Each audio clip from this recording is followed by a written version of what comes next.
A US B-17 bomber lands perfectly, but there's no crew inside. It became one of World War II's strangest mysteries. So what actually happened?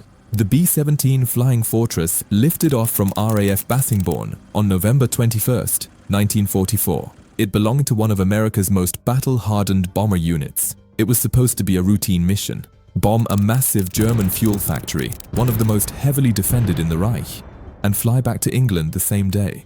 But the events that followed were anything but ordinary.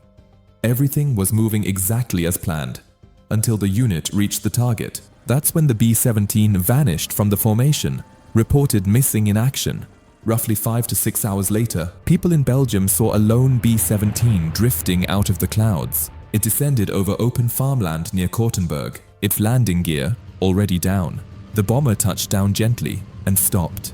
To the people watching, it didn't seem shocking. In wartime, emergency landings were normal. A British officer reached the aircraft, Major John V. Crisp.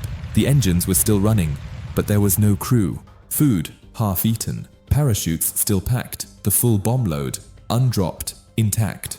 A fully armed bomber, perfectly landed, with no one aboard. Newspapers called it a miracle. Some even called it "ghosts come home." But the truth was far more brutal. The target refinery was one of the most heavily defended sites in Germany, guarded by nearly 400 anti-aircraft guns. That day's weather showed 10/10 cloud cover, total overcast, forcing the bombers to fly lower than planned, straight into the AA fire. Explosions tore through the B-17. Systems failed. Believing the plane was about to go down, the crew made the call and jumped. The B-17 had an early autopilot system damaged by flak, which locked it into level flight, and the aircraft kept going on its own. And the unused parachutes?